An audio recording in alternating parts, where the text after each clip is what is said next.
ఒకరోజు ఓ పెద్దాయన తన పని ముగించుకొని ఇంటికి వెళ్ళబోయే ముందు తన యజమాని దగ్గరికి వెళ్ళి తనకి రావాల్సినటువంటి ఆ నెల జీతాన్ని ఇప్పించండి అని అడిగాడు.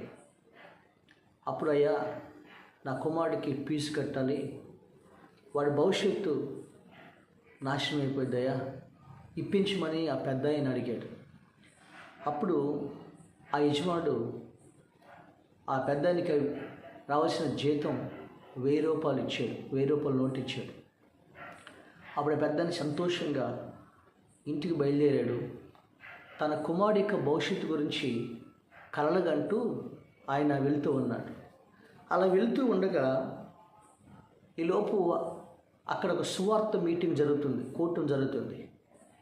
అప్పుడు పెద్ద ఆయన అనుకున్నాడు, సరే కొంచెం సేపు ఈ మీటింగ్కి వెళ్ళి దేవుడి వాక్యాన్ని విని ఆ తర్వాత ఇంటికి వెళ్ళొచ్చులని ఆ సువార్త కూటానికి వెళ్ళాడు. వెళ్ళినప్పుడు ఆ గ్రౌండ్కి వెళ్ళాడు. ఆ గ్రౌండ్కి వెళ్ళిన తర్వాత ఆ పెద్ద ఆయన తన దగ్గర ఉన్నటువంటి 1000 రూపాయల నోటు జార విడుచుకున్నాడు. ఆ గ్రౌండ్ అంతా వెతుకుతున్నాడు, 1000 రూపాయల నోటు దొరకలేదు. అప్పుడు అక్కడ పరిచర్య చేసేవాళ్ళు అక్కడ స్టేజ్ మీద వాక్యాన్ని బోధించడానికి నిలబడినటువంటి సేవకుడిని తీసుకెళ్ళి ఎవరో 1000 రూపాయల నోటు పోగొట్టుకున్నారని ఇచ్చాడు. అప్పుడు ఆ బోధకుడు మైక్లో ఎవరో 1000 రూపాయల నోటు పోగొట్టుకున్నారు, దాన్ని వచ్చి తీసుకెళ్ళండి అని అనౌన్స్ చేశాడు. అప్పుడు ఈ పెద్ద ఆయన పరిగెత్తుకుంటూ వెళ్ళి, అయ్యా ఆ 1000 రూపాయల నోటు నాదేయా, అది తలతల్లాడుతూ ఉంది, అది కొత్త కరెన్సీ, అయ్యా 1000 రూపాయలు నాదయ్యా, నా బిడ్డ ఫీజు కట్టాలి, ఇప్పించండి అయ్యా అడిగాడు. అప్పుడు ఆ బోధకుడు అన్నాడు, ఆ 1000 రూపాయలని బాగా చేతితో నలిపాడు. చేతితో నలిపిన తర్వాత ఇప్పుడు 1000 రూపాయలు నీకు కావాలా అడిగాడు. అయ్యా ఆ 1000 రూపాయలు అది నలిపినా పర్లేదు, నలిగినా అది నలబడినా పర్లేదు అయ్యా, 1000 రూపాయలు, అది 1000 రూపాయలు మాత్రం నాకు కావాలి అడిగాడు. అప్పుడు ఆ బోధకుడు ఆ 1000 రూపాయలు నలిబడిన 1000 రూపాయలు తీసుకుని స్టేజ్ మీద కింద పడేసి బూటుకాలతో దాన్ని నలిపేశాడు. ఇప్పుడు కావాలో అడిగాడు పెద్ద ఆయన్ని. అయ్యా అది చేతితో నలిపినా పర్లేదు, బూటుకాలతో చిరిమేసినా పర్లేదు, నలిగిపోయినా పర్లేదు, అది పాతిగిరిపోయినా పర్లేదు, చివరికి చినిగిపోయినా పర్లేదు, దాని విలువ తగ్గదయ్యా, దాన్ని తొక్కినా పర్లేదయ్యా, దాన్ని చింపినా పర్లేదు, దాని విలువ ఏమాత్రం తగ్గదు, కాబట్టి నాది నాకు ఇప్పించండి అని ఆ పెద్ద ఆయన అతన్ని బతిమలాడుకున్నాడు. ఆ నోటు తీసుకొని అప్పుడు ఆ బోధకుడు ఆ నోటు ఇచ్చాడు. ఇచ్చినప్పుడు పెద్ద ఆయన సంతోషంగా ఆయన ఇంటికి బయలుదేరి వెళ్ళిపోయాడు. అప్పుడు ఆ బోధకుడు ఆ నలిగిపోయిన 1000 రూపాయల గురించి అది తీసుకుని ఆయన ప్రసంగాన్ని ప్రారంభించాడు. నోటు ఎంత నలిపినా, బూటు కాళ్ళతో నలిపినా, కాళ్ళతో తొక్కినా, దాని రూపురేఖలు మార్చేసిన దాని విలువ ఒక్క పైసా కూడా తగ్గలేదు, దాని విలువ ఒక పైసా కూడా తగ్గలేదు. అలాగే మన జీవితం, నలిగిపోయిన మన జీవితం ఎంతో విలువైన మన భవిష్యత్తుని నేలపాలు చేసిన, సాతానుడు బజారుకి ఇచ్చిన, అర్థమైందండి. యవనస్తులు తమ జీవితాన్ని గొర్రెవేషం వేసుకొని, తోడేలాగా ఉండి గొర్రెవేషం వేసుకొని ఆడపిల్ల జీవితాన్ని చిదిమేసి మోసం చేసిన, చివరికి మోసం చేసిన, జీవితంలో పరాజయం పాలైపోయిన తర్వాత ఇక నేను ఎందుకు బ్రతకటం వేస్ట్, ఎవరి కోసం బ్రతకాలి అని మనం చేసిన పాపాన్ని బట్టి, మన జీవితంలో వచ్చిన ఓటమిని బట్టి, జీవితాన్ని సిలివేసిన అలాంటి దుర్మార్గుల చేతిలో పడిన ఒక ఆడపిల్ల జీవితం సిలివేసిన ఆ పరిస్థితిని బట్టి ఇక నేను దేనికోసం బ్రతకాలి, ఎందుకోసం బ్రతకాలి అని, ఒకవేళ ఇక నేను దేనికి పనికిరాను అని మనల్ని నా జీవితం వేస్ట్ అని నిన్ను నీవే నిందించుకుంటూ ఇక దేవుడు నన్ను చేరదీయడు, నాకు తోడుగా ఉండని నీవే నిందించుకుంటూ ఉండొచ్చు, కానీ విషయం తెలుసా, దేవుడు మనం ఇంకనూ పాపులమై ఉండగా ఆయన మనం చేరదీశాడు, మన కోసం ప్రాణం పెట్టాడు. మనం ఎంతటి పాపినైనా, మన జీవితం ఎంతటి నలిగిపోయినా ఆ దేవుడు ఇంకా నిన్ను ప్రేమిస్తున్నాడు. నీ జీవితం ఎంత సిదిమేసినా, నలిగిపోయినా, నీ జీవితం ఒక్క ఇంచు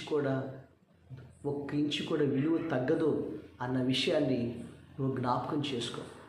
నీ జీవితాన్ని ఇప్పటి నుంచైనా భవిష్యత్తులో ప్రారంభించు.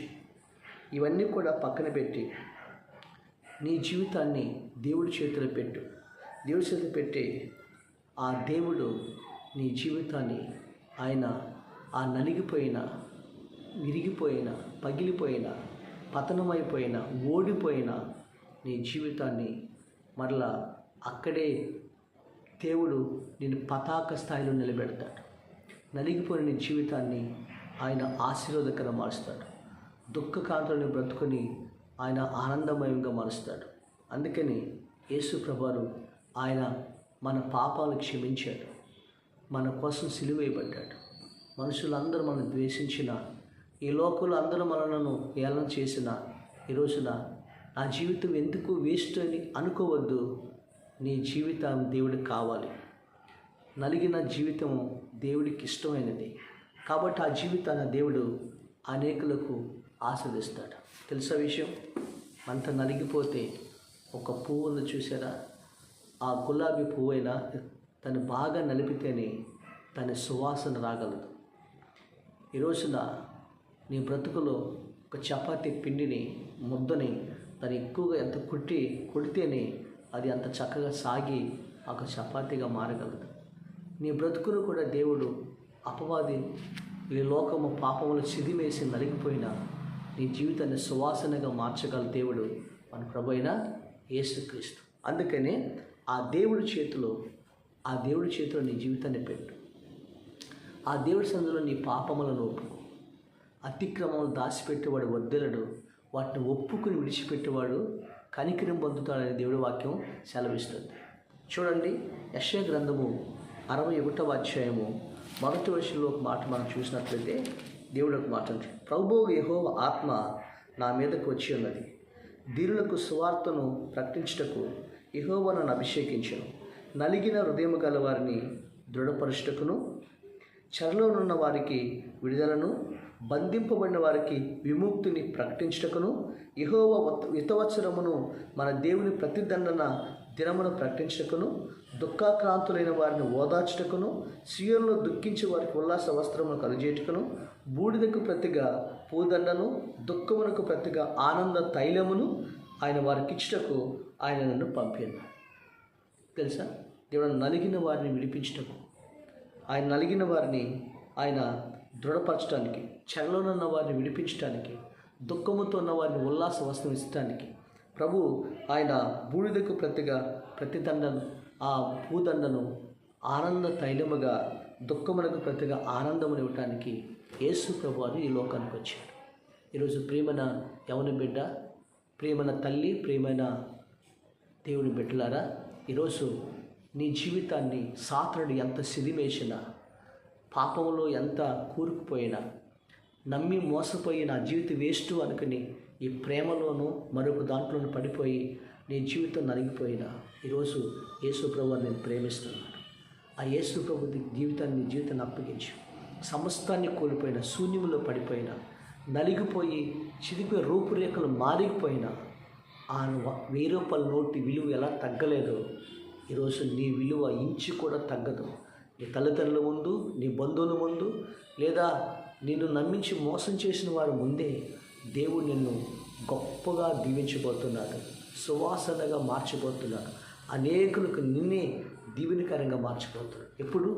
యేసయ్య అంటున్నాడు, దేవుడు నలిగిన హృదయం గల వారిని ఆయన విడిపించుటకును, నలిగిన వారి యొద్దను, దీన మనసు గల వద్దను ఆయన నివసిస్తున్నాడు. ఆ ప్రభు నీ హృదయంలో నివసించి నీ పాపములను క్షమించి నీ జీవితాన్ని యేసయ్య చేతిలో పెట్టు. నీ బ్రతుకుని, నలిగిన నీ జీవితాన్ని నలుగురికి దీవెనకరంగా మార్చును గాక. ఆమె